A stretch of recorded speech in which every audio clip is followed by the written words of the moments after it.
Në Bashkinë Tepelen kanë nisur konsultat publike për hartimin e programit buxhetor afatmesëm 2027-2029, si dhe për paketën fiskale. Takimet po zhvillohen si në qytet ashtu edhe në njësitë administrative me synim për të identifikuar problematikat dhe nevojat e banorëve, të cilat do të merren në konsiderat gjatë hartimit të dokumenteve buxhetore. Organizojnë konsultat publike në lidhje me hartimin e dokumentit të parë për programin buxhetor afatmesëm 2027-2029 si dhe për paketën fiskale. Në këtë konsult kanë marrë pjesë të gjithë komuniteti sipas një kalendari të organizuar dhe të miratuar në Këshillin Bashkiak.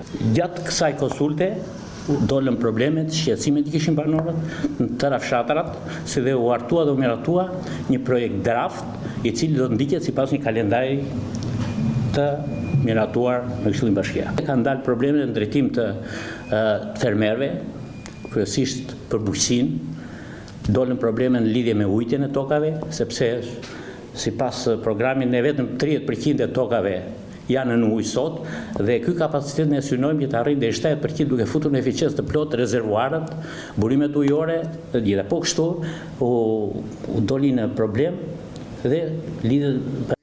Një nga problematikat e evidentuara gjatë këtyre konsultimeve lidhet me bonifikimin e tokave bujqësore, një kërkesë e përsëritur nga fermerët për të përmirësuar kushtet e punimit dhe rritur produktivitetin.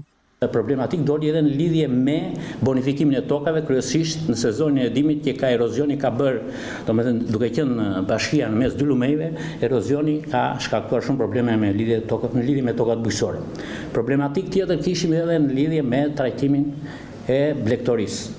Këtu problem madhor dhe kryesor janë trajtimi kullotave, të cilat janë abandonuar, duke munguar dhe investime në këto kullota, dhe kërkohet pastrimi kullotave, kultivimi i tyre në mënyrë tillë që janë sa më funksionale dhe të jenë eficiencë plot. Probleme tjera dolën kryesisht edhe me trajtimin e lerave, megjithse ne kemi një kapacitet të fuqishëm të kullotave verore, përsëri kemi probleme me trajtimin e lerave, të cilat kanë vite që duhen trajtuar, pastruar dhe të futen në eficiencë të plot. Po kështu dolën problematika të ndryshme krahas punëve të mira që janë bërë detyrimisht në lidhje me rrugët rurale dhe ndërhyrjen për fshatra që do të bëhet ndërhyrje me beton si dhe trajtimi i qendrave të fshatit. Konsultat publike do të vijojnë edhe në ditët në vijim në të gjitha njësitë administrative të Bashkisë Tepelen.